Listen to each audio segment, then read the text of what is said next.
Hello ಸ್ನೇಹಿತರೆ, ನನ್ನ ಚಾನಲ್ಗೆ ನಿಮಗೆಲ್ಲ ಸ್ವಾಗತವನ್ನು ಕೋರುತ್ತಾ ವಿಡಿಯೋವನ್ನು ಪ್ರಾರಂಭ ಮಾಡ್ತಾ ಇದ್ದೀನಿ. ಇದುವರೆಗೆ ಸಬ್ಸ್ಕ್ರೈಬ್ ಮಾಡ್ಕೊಳ್ಳದೆ ಯಾರು ಚಾನಲನ್ನು ವೀಕ್ಷಣೆ ಮಾಡ್ತಾಯಿದ್ರೋ ಸಬ್ಸ್ಕ್ರೈಬ್ ಮಾಡಿಕೊಂಡು ನೋಟಿಫಿಕೇಷನ್ಗಳನ್ನು ಪಡೆಯಬೇಕಾಗಿ ವಿನಂತಿ.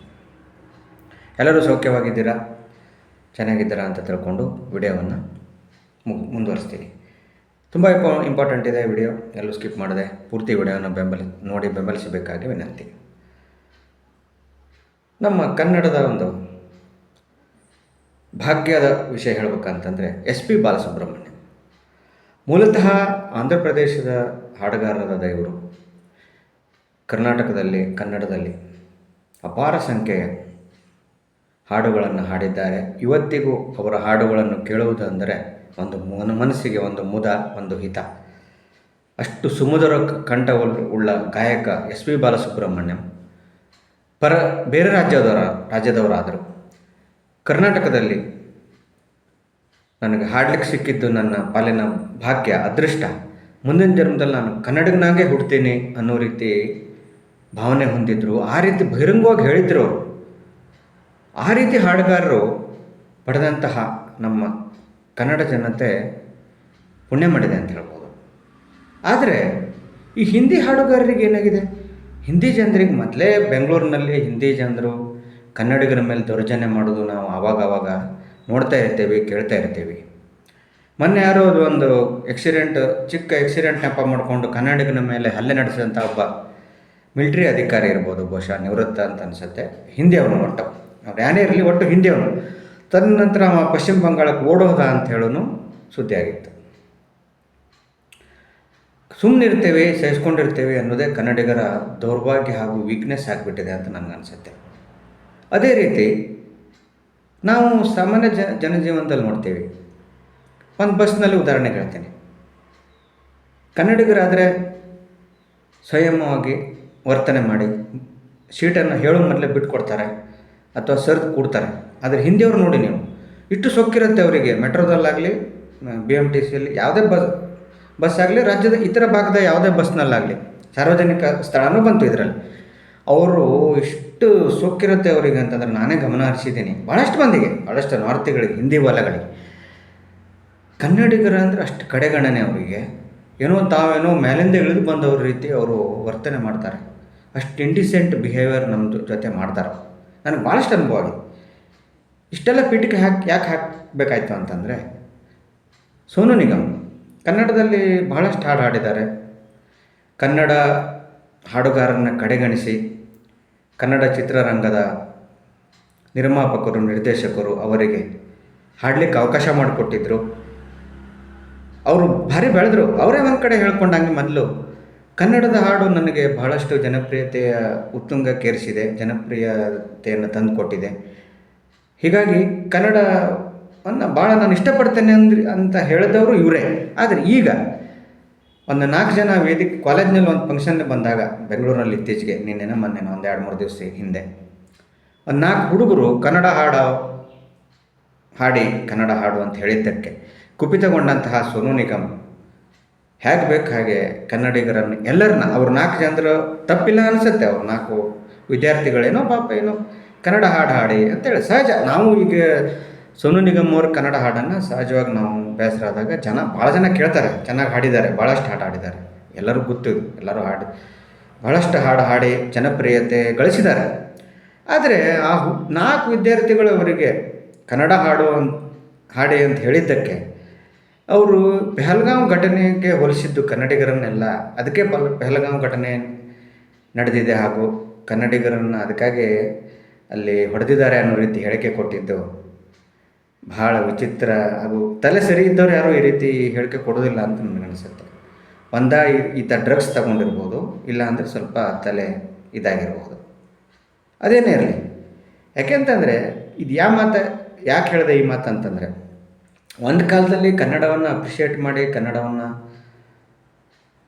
ಲೈಕ್ ಮಾಡಿ, ಕನ್ನಡ ಹಾಡುಗಳನ್ನು ಇಷ್ಟಪಟ್ಟು ಹಾಡಿ ಜನಪ್ರಿಯತೆಯನ್ನು ಗಳಿಸಿದಂಥ ಸೋನು ನಿಗಮ್ ತಮ್ಮ ಬಾಯಲ್ಲೇ ಒಪ್ಪಿಕೊಂಡರೂ ಕೂಡ ಈಗ ಈ ರೀತಿ ಹೇಳಿಕೆ ಕೊಟ್ಟಿದ್ದಕ್ಕೆ ನಾನು ಮಾನಸಿಕ ಅಸ್ವಸ್ಥ ಅನ್ನೋ ರೀತಿ ಸಂಶಯದಿಂದ ಅವರನ್ನು ಆಡ್ಕೊಳ್ಳೋಂಗಾಯ್ತು. ಇದೇ ರೀತಿ ಹಿಂದಿ ರಾಷ್ಟ್ರೀಯ ಭಾಷೆ ಅಂತ ಇವರೆಲ್ಲ ಭಾಳ ಮಂದಿ ಬೆಂಗಳೂರಿನಾಗೆಲ್ಲ ನಾನು ನೋಡಿದ್ದೇನೆ, ಭಾಳ ಮಂದಿ ತಿಳ್ಕೊಂಬಿಟ್ಟಿದ್ದಾರೆ ಅವರು. ಮಜಾ ಅಂದರೆ ನಾವೇ ಹಿಂದಿ ಒಳಗೆ ಅವ್ರ ಹತ್ರ ಮಾತಾಡಬೇಕು ಹೊರತು ಅವರು ಕನ್ನಡ ಬಂದರೂ ಮಾತಾಡೋದಿಲ್ಲ. ಈ ಭಾಷೆ ಸಮಸ್ಯೆ ಭಾಳ ಇದೆ ಬಿಡಿ. ಇಲ್ಲೇ ಬೆಳಗಾವಿಗೆ ಹೋದ್ರೆ ಗೊತ್ತಾಗುತ್ತೆ, ಪಕ್ಕದ ಬೆಳಗಾವಿಗೆ ಹೋದರೆ ಕನ್ನಡ ಬಂದರೂ ಮರಾಠಿ ಭಾಷೆಯಲ್ಲೇ ಮಾತಾಡ್ತಾರೆ. ನಾನೇ ಹೋಗಿದ್ದೆ, ನನಗೆ ಅನುಭವ ಆಗಿದ್ದನ್ನು ಹೇಳ್ತಾ ಇದ್ದೇನೆ. ಇವ್ರು ಬರೆದಿದ್ದು ಓದಿದ್ದು ನೋಡಿದ್ದು ನಾನು ಹೇಳ್ತಾ ಇಲ್ಲ. ಆ ರೀತಿ ಗಡಿ ಸಮಸ್ಯೆ ಭಾಳಷ್ಟಿದೆ. ಗಡಿ ಪ್ರದೇಶದ ಭಾಷಾ ಸಮಸ್ಯೆಗಳಿವೆ. ಗಡಿ ಪ್ರದೇಶದ್ದೇನೋ ಬೇರೆ ರೀತಿ ಸಮಸ್ಯೆ ಅಂತ ಇಟ್ಕೊಳ್ಳೋಣ. ಇದು ಎಲ್ಲ ಇಲ್ಲಿ ಜನರೇ ಅವರನ್ನು ಬೆಳೆಸಿ ತಮ್ಮ ಹಣ ಖರ್ಚು ಮಾಡಿ ಸಿನಿಮಾಗಳನ್ನು ನೋಡಿ ತಮ್ಮ ಹಣದಿಂದ ಅವರದ್ದು ಬೆಂಬಲಿಸಿ ಪ್ರೋತ್ಸಾಹಿಸಿದ್ದಕ್ಕೆ ಸೋನು ನಿಗಮ್ ಅವರು ಇದೇನಿದು ಕನ್ನಡಿಗರಿಗೆ ಈ ರೀತಿ ಕೊಡುಗೆಯನ್ನು ವಾಪಸ್ ಕೊಡ್ತಾ ಇದ್ದಾರೆ.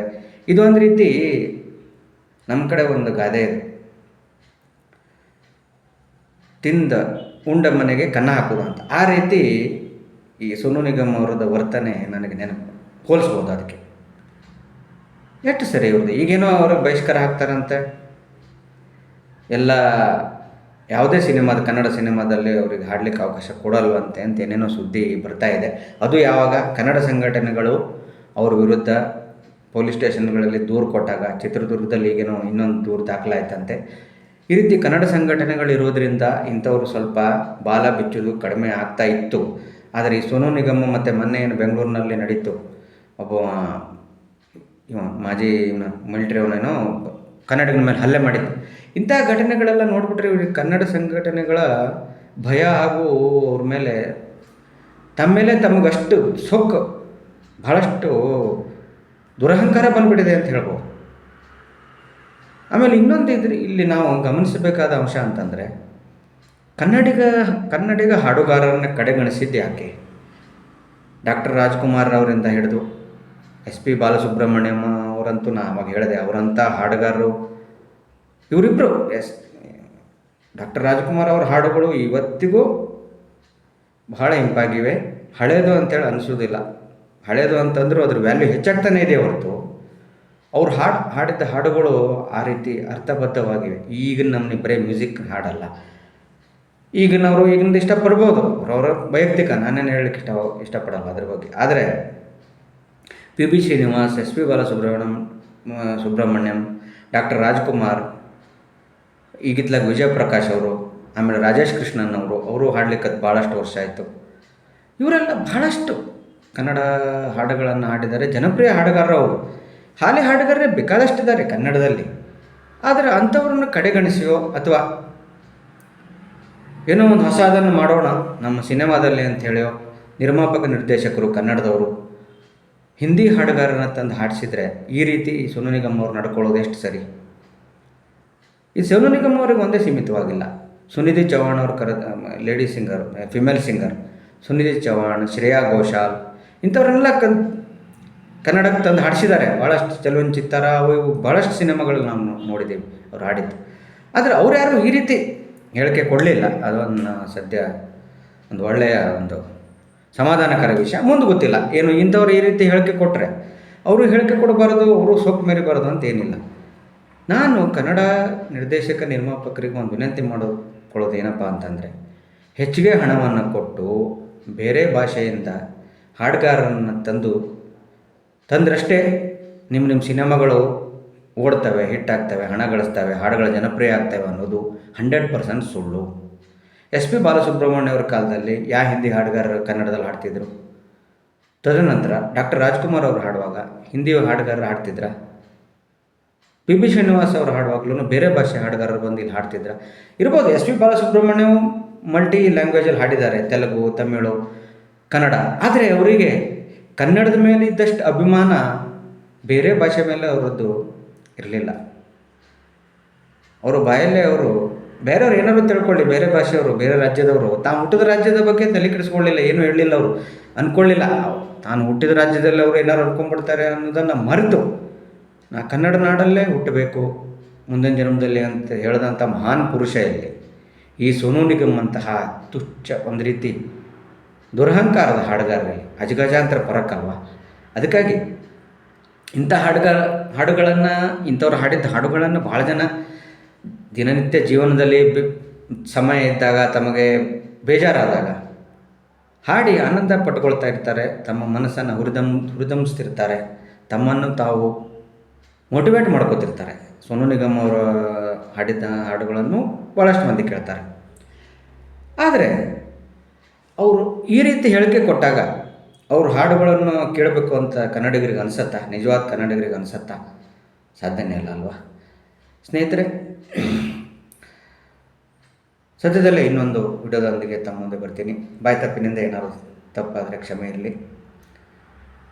ಕೊನೆಯಲ್ಲಿ ಇನ್ನೊಮ್ಮೆ ವಿಡಿಯೋ ಹೆಂಗೆ ಅನ್ನಿಸ್ತು ಅಂತ ಕಾಮೆಂಟ್ ಮಾಡಿ, ಲೈಕ್ ಮಾಡಿ, ಶೇರ್ ಮಾಡಿ.